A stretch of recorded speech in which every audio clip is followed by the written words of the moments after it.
All right, so this video lesson here introduces how we can bring our understanding of finding related rates into working on an application problem from the business field right here. Okay, so this particular example is good for any students, or for any calculus students who are, for any calculus student who is on track for business field or the econ. But outside of those fields right there, outside of business field or econ, students in other academic fields can also view this example as an extra example, as an example where you can additionally learn more about how you can find related rates in an applied situation. All right, so let's now go ahead and read the wording description of the problem here. So now in this problem, a company selling widgets has found that the number of items sold, so being the x variable here, depends upon the price p at which they are sold.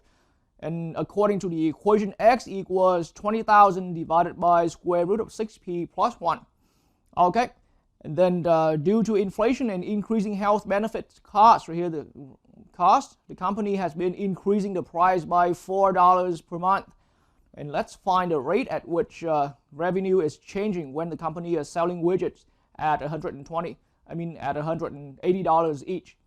Okay, so now that we have finished reading the worded description of the problem, let's identify, normally in my style of working through these problems where we apply our skills in finding related rates in working on an applied problem, then the first thing I normally do is to identify the variables. So it looks, and right here in the way how the description is given right here, then the variables are given quite clear here. The variables names are given quite clear.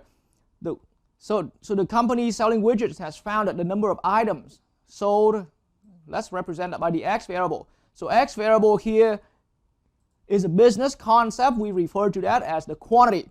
Okay, so x right here, the problem names it x right here, but more generally in a business concept, that is quantity. Okay, so let me now immediately tackle that down.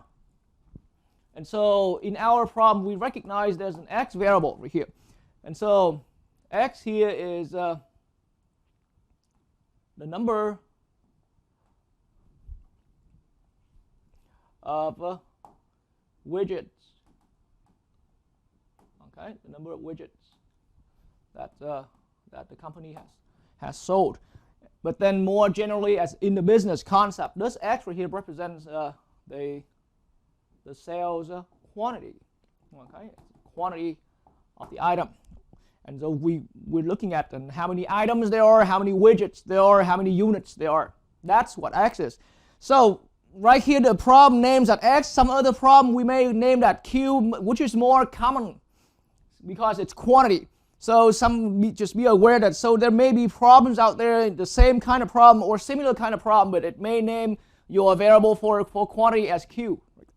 Okay, but that's what this variable is. So we have identified our first variable. Let's look further to identify further variables, more variables. So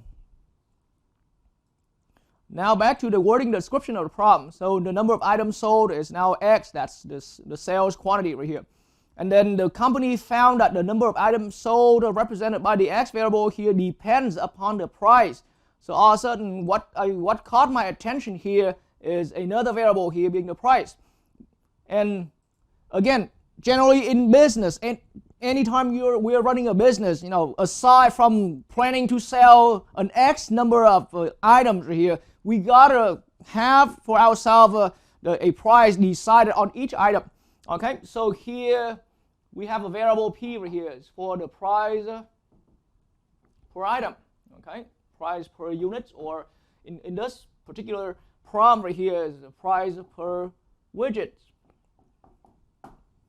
Okay, and so again, just back to what I was saying earlier, anytime we're running or we're leading a business, aside from the number of items that we're planning to sell away or that we have already produced to sell away, or aside from the sales quantity generally, then we always need to look at, we need to always have a decided price, a decided price per unit. Okay, so here I have another variable right here in this problem, and the problem already named that variable for us. So all we had to do was to identify it and write it down and record it down. Okay, so we have price here. It's the letter P right here. That's a variable. It's a variable price per unit right there. Okay, and then what also caught my equation is, what also caught my attention here is some kind of equation. So this equation is saying, now according to the description, again, the number of items sold, this is sales quantity, depends upon the price at which they're sold. According to the equation, so this equation here, in other words, so now just simply writing it down, I'm not saying that we're through with identifying all variables of the equation yet, but all variables of the problem yet, but at least let's try to have some brief understanding of what the equation is. So here it says, see, the sales quantity depends on the price. According to this, depends on the price of each item depending on this. According to this equation. So x equals 20,000 over square root of 6p plus 1. Okay, so ladies and gentlemen, if you are already on track for a business field, you must have done some course, and so particularly I'm communicating with students who are in business major over here or in econ major. And so if you're on track for business field or econ, this equation is generally regarded as the demand equation. Okay, the demand equation. It points out a relationship between pricing that you decide and how it affects your quantity that you can sell.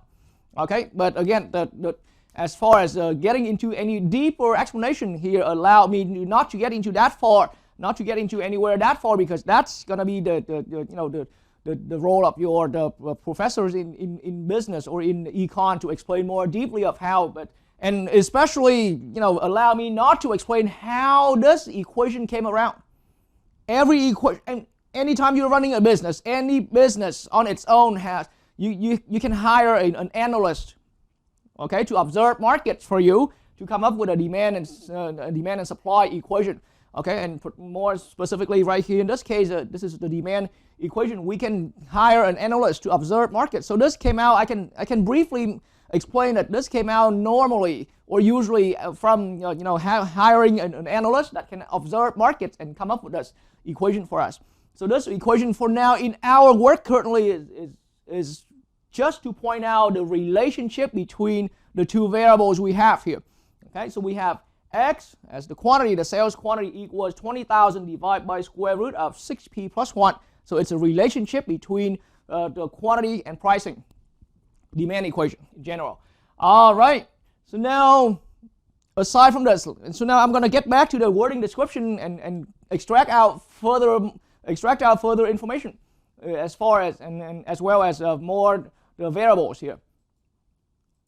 So that's the equation. So now due to inflation and increasing health benefit cost, the company has been increasing the price the price by $4 per month.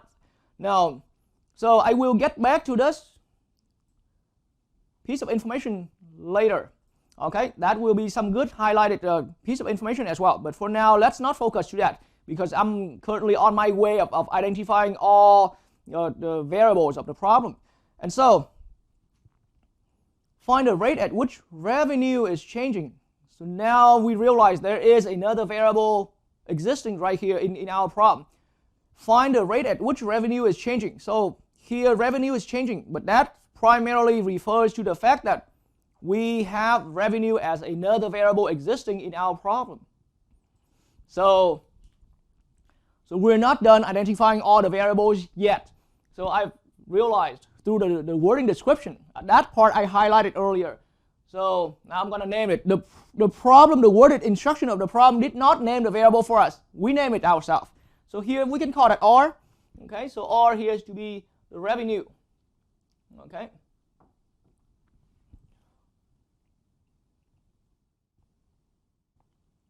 The revenue of selling X units or in this problem particularly the number of units, x units right here means x widgets. Okay, so R is another variable to be clear here. All right, and let's keep identifying further. So so far I have identified price as a variable, sales quantity, and revenue just recently right here. Okay, and so now there is indeed another hidden variable that now it's time to find it. It's time to identify that.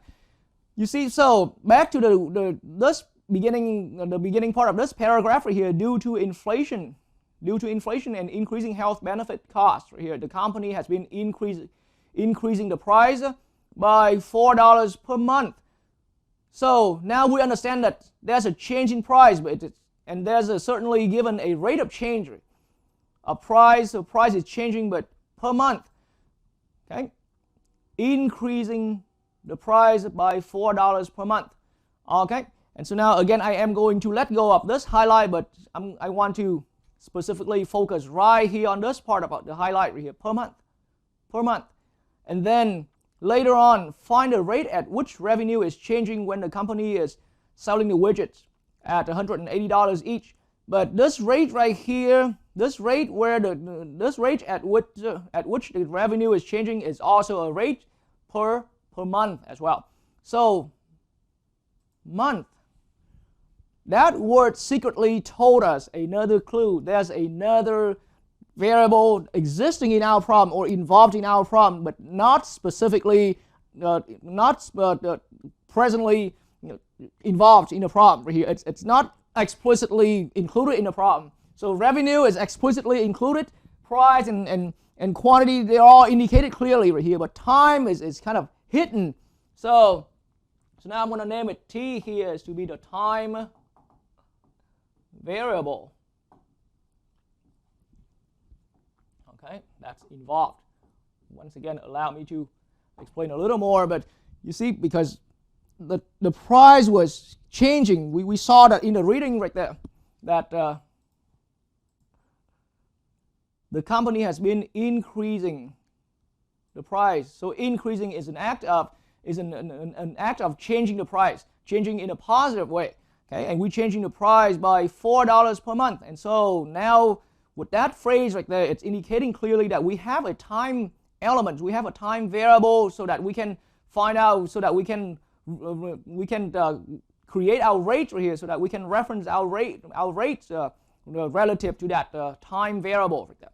Okay, and so now even further increasing the price by $4 per month. That phrase right there itself, aside from telling us there's a time variable that's secretly involved in the problem, we're also given that price, increasing in price, but it's a change. And $4 per month, it's a rate of change. Okay, so I hope I'm breaking it down the step by step and clear enough, but that's indicating in our calculus understanding at this point, that is d, dp, d, dt. Okay, so it's now even enforces further that we have a time variable involved, and time here is not directly, the place. I mean, at least in this equation right here, I don't see the t variable being involved in here. Okay, but the question is giving us, the problem has given us a rate dp dt being $4 per month right here. Okay, and so dp dt equals $4 per month, and this is a positive amount because the price is increasing. So the company is increasing the price right there. All right, so they're selling widgets, okay, and then so aside from quantity, so now in the problem right here, they're increasing the price. And so that change in price right here has a rate, and rate over time, because it was all that, the information was revealed, all that secret was revealed after I nailed down that there's a time variable that's secretly involved in the problem like that. Okay, and so now back to the equation. It was the equation given to us was the demand equation, admittedly, 20,000 over square root of 6p plus 1. But think about it. Our problem, as I wrote it down earlier, as I noted down earlier, these are the variables involved, okay? These are the variables involved, and it was stated clearly that we need to work with revenue right here. As a matter of fact, the question was looking for find the rate at which revenue is changing. So as revenue is changing, we will also have a rate of change in revenue over time. So in other words, this problem is asking us as a primary goal of the problem, we want to find the RDT. We want to find the RDT. So now I put double question mark. That's the variable that we want to find the rate of change for that variable. We want to find the rate of change for revenue over time as a rate over time. How fast the revenue is changing. Okay, and is that a changing in the increasing way or changing in the decreasing way? We will find it out. We will find out right there. But so now back to what I was in the middle of pointing out right here. This equation that we're given, does not involve the revenue in here at all. This equation, as I stated earlier, this equation was our demand equation, pointing out the relationship simply between quantity, the sales quantity, and the pricing in the market. Okay, but it does not point out the revenue, but we want to find the rate of change of revenue. All right, so in that way right here. So now for students who have had some background in business understanding in econ right here. So and assumingly that's the intention for viewers or students who are viewing this specific example right here. When you arrive at this example, you must have done in some course somewhere here and there prior to this course about some business concept. Okay, so revenue, even though not directly involved yet, but we can make it involved. So now from this demand equation, this is quantity. Revenue is famously known as quantity times price. It's a fundamental that's so important that anywhere we're teaching a course in business, anywhere a course in business is taught, this concept is, anywhere a course in business is taught, this concept is included in there. Okay, and so this math class here, this course here is a calculus course that you're learning, but this example specifically is for the business majors. So somewhere here and there you must have learned about this concept already. All right, and then before arriving at a business class specifically for business major, there must have been a course in what's so-called a finite math for the business major over here. That concept is also highlighted again. Okay, but so my main point again is that anyone who's on track for business major or econ major, should be well familiar with this fundamental concept right here. The revenue is the sales quantity multiplying with price per unit. How much we selling per each widget, multiplied with the number of widgets we sold. That's the revenue that we made. Okay, so from this ultimate understanding, think of that. Think of how this can connect with this equation right here. So from our demand equation, allow me to erase this. That is just a reminder. Revenue is famously quantity times price. So from this equation, all I do is just simply multiplying both sides, because the left-hand side of this equation, right out from what we observed right here, the left-hand side is already the quantity, and then the right-hand side is an expression in terms of price. Okay, so on the left-hand side, I am going to simply multiply by P, and then doing that in math, I'm going to also multiply by P on the right-hand side of my equation. But doing this, here's what I consequently produce right here. Left-hand side, now all of a sudden, I realize that's my revenue. And revenue here on the right-hand side is equal to 20,000. Again, I remind you that when I multiply P to the left-hand side, I also multiply P to the right-hand side. So now my right-hand side of this equation now becomes 20,000 P divided by square root of 6P plus 1. 20,000 P divided by square root of 6P plus 1. And now all of a sudden, look at what we have done here. From the equation we started out as the demand equation, which did not involve the revenue variable yet, but now we just rewrote our equation. We have re-expressed our equation so that now the equation here has the letter R involved, the variable R involved here, the revenue variable involved in here. And so this is the equation we're going to be using, okay, that to directly work with. And so let's check for consistency a little bit right here, even though it's not a must right here. But so our equation relates, this equation currently that I'm about to work with right here relates only two variables, the revenue variable and the pricing variable. And the problem only provided us the rate of change for the dPdt, the rate of change dPdt right here, the change in price per time. But at least it's related to the, it's connected with the pricing variable P. Okay, and then the question is asking us to find the RDT, which is the rate of change for revenue over time. Okay, and so in that way, clearly this is our equation this is the equation that's good for our work right here, because it has directly the two variables that we are given with so much information already. Okay, it has those two variables mainly involved like that. All right, so now from this equation right here, starting with this equation, okay, the goal now, tentative plan now is we're gonna differentiate. We're gonna differentiate, okay, in terms of t. So why are we doing that? Because so now in my explanation earlier, we know we are aware that there is a time variable secretly involved in this problem, okay, but not currently spotted in throughout our equation. So there's a time variable involved, but not directly written in this problem right here.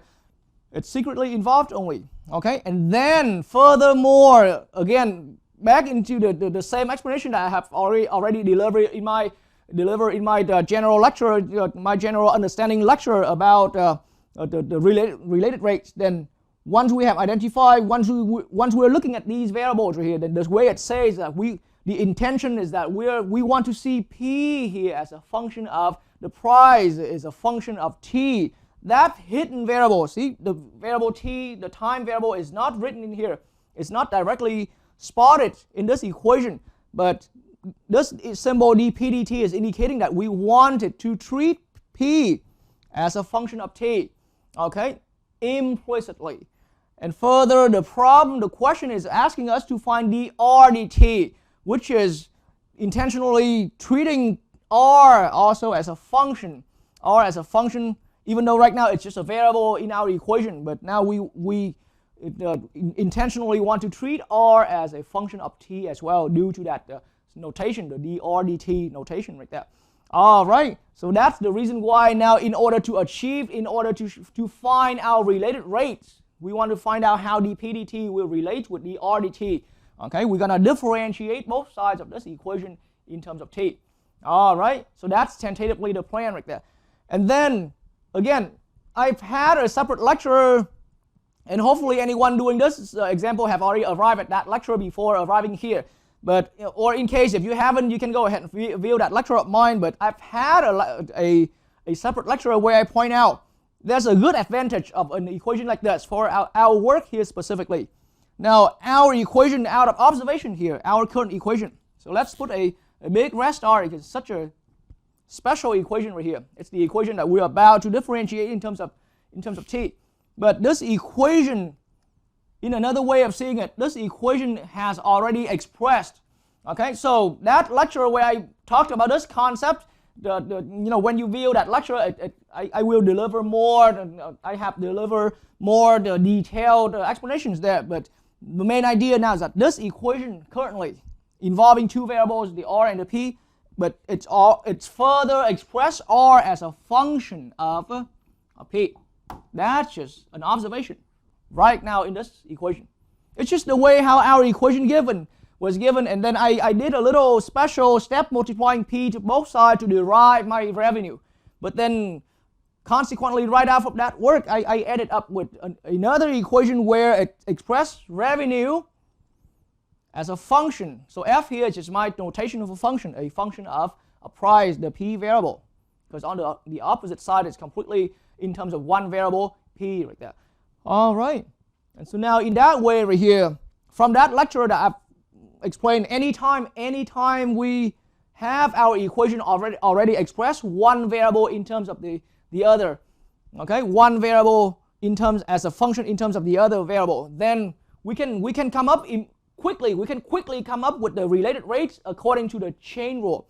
So right from that, r equals a function in terms of p, then dr dt, okay, we want to find dr dt, but dr dt as a rate of change from r here it's a derivative. So chain rule says dr dt equals dr dp. So I've had this detailed explanation in my lecture there where I pointed this out. Okay, but dr dp multiply according to chain rule, multiply with dp dt. So the usefulness of this quick and handy formula here that I already introduced and explained in my other lecture, where I explained that I see chain rule as a related rate. I see chain rule as related rates right here. We got three rates related with each other. There's dr dt related with dp dt in this case, and it's also related with dr dp as the derivative of r as a function of p right there. R as a function of p, so we found that derivative r of p, dr dp as well. Okay, but then this particular formula indeed gives us a very direct access to the work right here. All we have to do is treating this as a function of p and find its derivative, and then leave that derivative in terms of p, and then we multiply with the dp dt. All right, so now I need to get back to the other board and continue to work on this.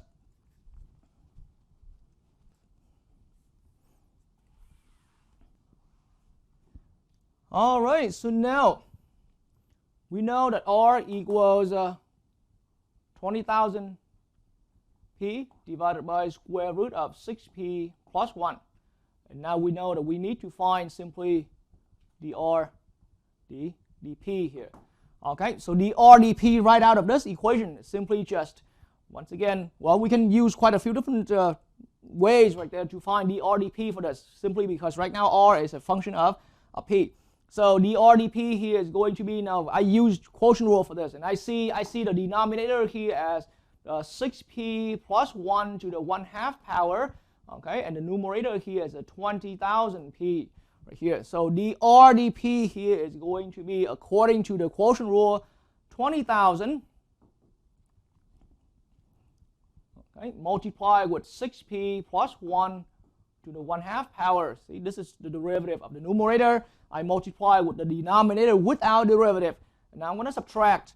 And now I keep the 20,000 p, the numerator here, without derivative, and I'm going to multiply that with, I am going to multiply that with, so here comes my derivative of the denominator. So the denominator gives me the following derivative: 1/2 times 6p plus 1 to the negative 1/2 power. And then chain rule says I'm going to need to multiply with the derivative of the inside here, which is a 6. All right, which is a 6. And then so now that's not all of the quotient rule yet. The quotient rule says we need to divide by, so now it's 6p plus 1, the square root of 6p plus 1, but we need to square. We need to divide by the square of the denominator. Okay, and so now look at the normal, for my role here, as my role here being the instructor, a lot of times I'm okay that students working with expression like this without simplification. But then there will be times, like in a situation like this, I highly recommend to simplify the expression before we advance, because it will make the expression for the next step a lot simpler to work with. Otherwise, with something like this, then good luck working with that. Okay, and so now here's how I see it. So it's still that 20,000 for that first term right there, multiplied with the square root of a 6p plus 1, or you can still write that as a 6p plus 1 in parentheses to the 1/2 power. But with this expression right here, I can see that I can do a lot of work with that. The 20,000, 1/2 cancel with 6, okay, and multiply with 20,000. So 1/2 cancel with 6 is a 3, okay, and multiply with 20,000, that gives me minus 60,000. okay, minus 60,000 p, and then we're going to multiply with 6p plus 1 to the negative 1/2 power, okay, and then in the denominator, at least now the expression is a lot simpler, okay, and then in the denominator we're looking at the square of a square root, so that we'll cancel the square root away, and we're left behind with 6p plus 1 right there, and simply just that. So this is my dRdP. This is my dRdP. All right, but let's look at the impact of this upon finding dRdP. I'm going to swing back to my other board right here. So now as a goal right here to find, because the problem is asking us to calculate dRdt, but dRdt already had a formula to calculate. All we really have to do is to calculate dRdt in a situation like this where r is already expressed as a function of p right here. Then dRdt is simply dRdP, which we have just found on the other board, and then multiply that general expression with dP dt right here. Okay, and that's how we can point out the relationship between the two rates here, dRdt and dP dt. All right, so in that way, here's the impact. Now allow me to delete all of these extra notes right here. Okay, so I'm going to clear out this part of the board right here. So now, knowing that dRdt must equals dr dP multiplied with dP dt. Okay, so now I'm just simply going to copy and paste whatever was on the other board right there. So now what I have here is a 20,000, okay, times the square root of 6p plus 1, okay, and then minus 60,000 p times 6p plus 1 to the negative 1/2 power, and then I'm dividing all that here by the 6p plus 1 in the denominator without the prime. But now this is dRdP. Okay, this is dRdP. So we need to multiply with dP dt. And now it's time to put away this extra information because now I've left that there too long. Okay, so I'm going to multiply with dP dt. All right, and so now with this expression right here, that's dRdP and that's dP dt. At least we have come to our equation, to an equation that points out the relationship between dRdt and dP dt. And that's how, once again, making it consistent with what I explained in my general lecture, that's how these two rates are related rates right here. Okay, that's how those two rates are related rates. They are related through this relationship, the dP dt multiplied with this expression here in terms of p that gives us the outcome being dRdt right here. Okay, so what are we going to do with this ugly looking expression? Okay, so now that, so I had to erase it earlier to make some space, but now I had to rewrite some information that we already had right here. dP dt was given to be $4 per month right here. So that was a rate. That was a rate for our, that can be substitute. That was a rate for changing in price right here. And that can be substitute for dP dt right here. Okay, and so now if we're substituting that into our equation, we're looking at dr dt equals 20,000 times 6 times square root of p, times square root of 6p plus 1 minus 60,000 p times 6p plus 1 to the negative 1/2 power, and dividing that all that here by 6p plus 1, and then multiply this fraction with 4. Okay, so I just now substituted dP dt equals 4 into our equation. But something's still missing. Something's still missing. We need to know the value for p, okay, in order to come to the correct final answer, dRdt right here. So that one more time brings to our attention that we need to look back at the worded description to see if we have any further description.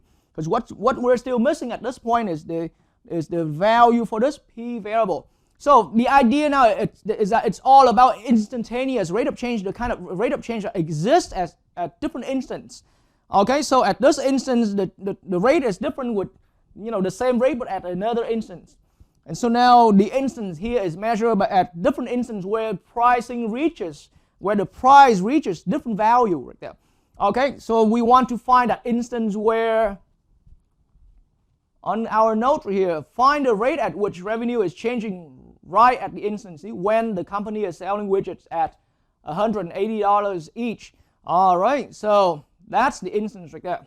Okay, so we want to find the rate, the RDT, when the company, okay, when the company is selling at this price. So this is the value for P right here. So in other words, we just didn't get there, but now it's time to extract out that information. It was given right from the beginning. So P here is $180. Okay, that's $180. So now I'm going to take that 180 and substitute that into this the expression in terms of P right here. Okay, so the RDT equals 20,000 times square root of 6 times 180 plus 1 in the square root minus 60,000 P, okay, times, and now I'm looking at 6, and it shouldn't really be the P here anymore, it's 180. Okay, and because I substituted P equals 180 into every value for P. And so now 6 times 180 plus 1, okay, and we raise that to the negative 1/2 power. I'm dividing all that here by 6 times 180, okay, plus 1, and then multiply this here with 4. Okay, that 4 over here came from the given rates that we had. All right, but so now all of a sudden we realize this is now just a matter of punching it in the calculator. All right, so the work is easy to understand, and especially the step. The only challenge now is we're going to need to spend some time typing this into the calculator and get a final answer for that. So be careful when you're actually doing this on your own. Be careful with your order of operations step. Okay, I'm going to swing over to my computer station over there to grab an answer from my calculator, and then I'm going to swing back here. All right. All right, so now in the narrow space right here that remains on my board, allow me to write down from my calculation. I have found the rate, the RDT, was calculated to be $1,217, and it's currency, it's money. So in the country we're living in right now, money goes with 2 decimal places. So I'm going to round it to 1217.72. But it was a positive, after the calculation, it was a positive amount. So this is indicating that revenue is increasing. It's increasing because positive, increasing at the rate $1,217.72 per month right here. So the company is in the end is still increasing its revenue at that rate right here. I mean, seeing that as fast or not fast enough, that's I left it. I'll leave it for your own judgment right there. Okay, but this is the rate for how, this is the rate indicating how fast or how not fast enough that company is increasing its rate. But we know for sure this rate is indicating and we're still increasing in revenue right there. All right, so what primarily focus here is the concept that R equals price times quantity. Okay, and then once we arrive at expressing one variable as a function in terms of the other variable, then what we did here is taking the derivative. Is simply just, differentiate both sides here. It's just a matter of applying the chain rule right through this quick little formula right there. Okay, the RDT, that's what we ultimately want, right? But all we do is just simply find the RDP, and we multiply that with dP, dt right there. And so this, it is the chain rule. It was the chain rule. And it is the chain rule, but now we further realize that it is an equation that points out how these three rates are related with each other, through each other. All right.